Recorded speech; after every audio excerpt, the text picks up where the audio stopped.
Nah, ada yang masih ingat apa itu adaptasi? Nah, jadi Ibu ingatkan kembali, adaptasi merupakan bentuk penyesuaian diri yang dilakukan oleh makhluk hidup untuk mempertahankan hidupnya, ya. Jadi pengertian adaptasi tumbuhan dan adaptasi hewan itu sama. Nah, jenis-jenis adaptasi pada tumbuhan juga sama seperti adaptasi pada hewan, yaitu yang pertama ada adaptasi morfologi, yang kedua ada adaptasi fisiologi, dan yang ketiga ada adaptasi tingkah laku. Nah, marilah kita bahas satu persatu mulai dari adaptasi morfologi.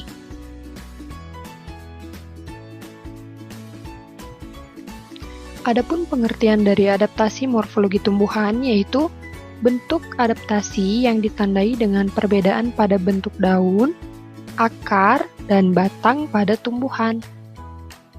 Nah, jadi contoh adaptasi morfologi itu ada pada 3 jenis tumbuhan. Ya, yang pertama itu ada tumbuhan hidrofit. Tumbuhan hidrofit merupakan tumbuhan yang hidup di lingkungan perairan. Kemudian yang kedua ada hygrofit, yaitu tumbuhan yang hidup di lingkungan yang lembab. Dan yang ketiga ada xerofit, yaitu tumbuhan yang hidup di daerah kering. Nah, contoh tanaman hidrofit yaitu ada enceng gondok. Contoh tanaman hygrofit itu ada lumut, dan contoh tanaman xerofit itu ada kaktus. Nah, adapun perbedaan ketiga tanaman ini yang terlihat yaitu dari bentuk daun, ya. Nah, jadi bentuk daun dari ketiga tanaman ini sudah sangat jelas berbeda. Bentuk daun dari enceng gondok itu lebar dan tipis.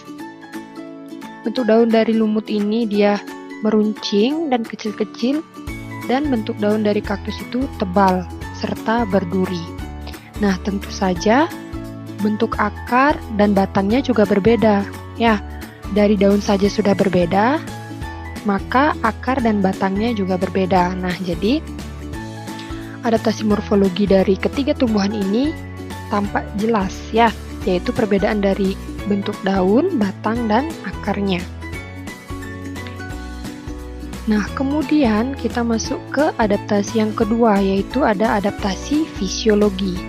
Nah, apakah yang dimaksud dengan adaptasi fisiologi? Jadi, adaptasi fisiologi itu merupakan bentuk penyesuaian diri tumbuhan melalui fungsi organ-organ tubuhnya. Jadi, kita tidak bisa melihat, ya. Nah, contohnya apa? Yaitu ada bunga rafflesia, kantong semar, dan Venus flytrap. Mari kita bahas satu persatu mulai dari bunga rafflesia. Nah, bunga rafflesia mengeluarkan bau busuk untuk menarik perhatian serangga yang akan membantunya penyerbukan.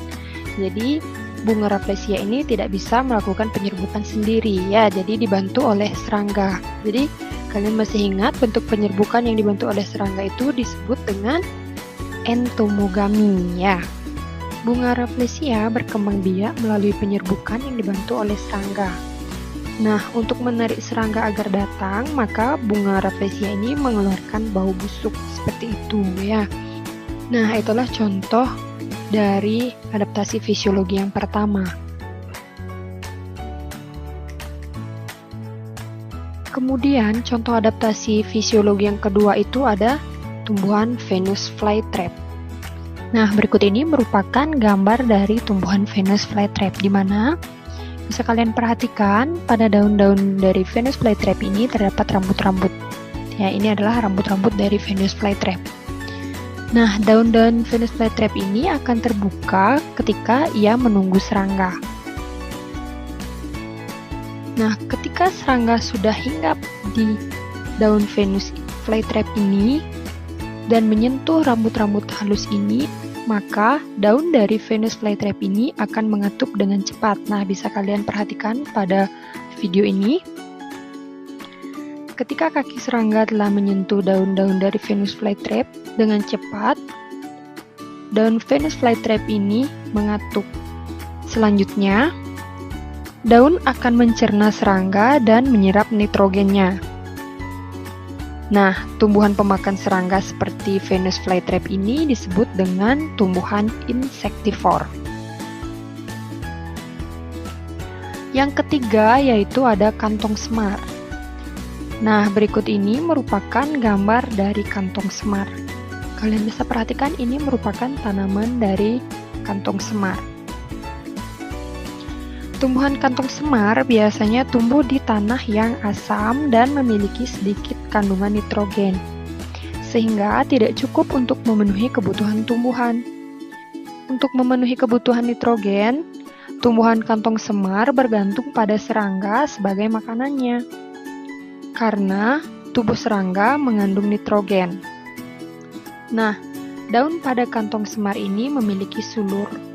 Nantinya sulur ini akan berbentuk seperti kantong seperti ini, ya. Dinding dalam kantong mengeluarkan nektar untuk memikat serangga.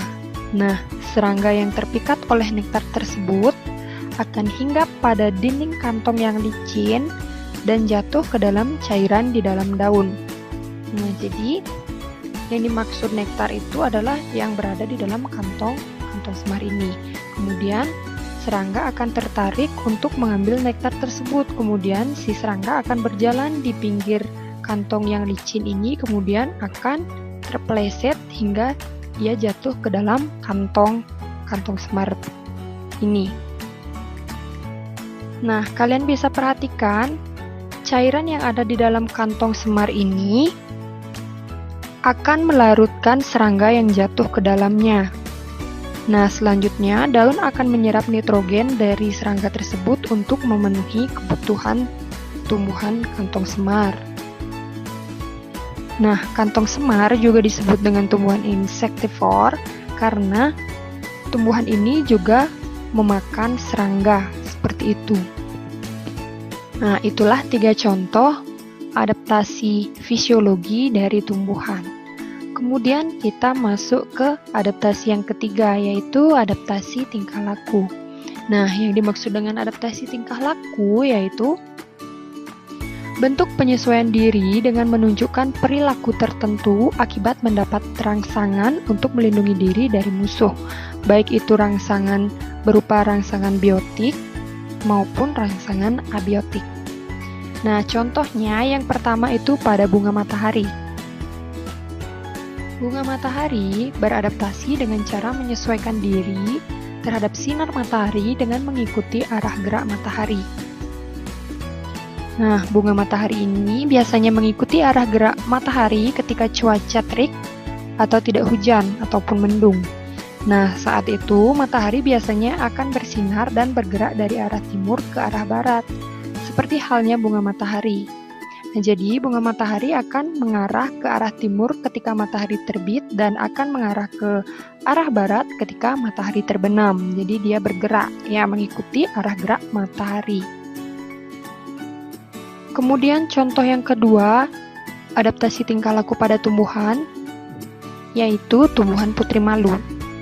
Nah, jadi berikut ini merupakan tumbuhan dari putri malu. Tumbuhan putri malu biasanya mengatupkan daunnya jika terkena rangsangan atau tersentuh tangan atau benda lainnya, ya. Nah, tujuan dari putri malu mengatupkan daunnya yaitu untuk melindungi diri dari predatornya, yaitu untuk mengusir hewan yang ingin memangsanya.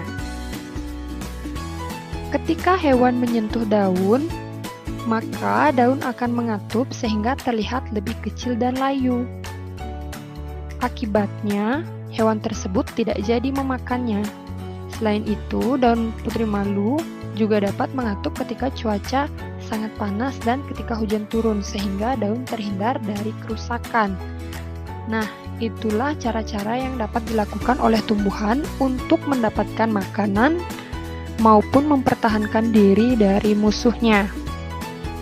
Selain contoh-contoh yang Putri disebutkan tadi, ada beberapa contoh lainnya yang dapat dilakukan oleh tumbuhan untuk melindungi diri dari musuh maupun untuk mendapatkan makanan.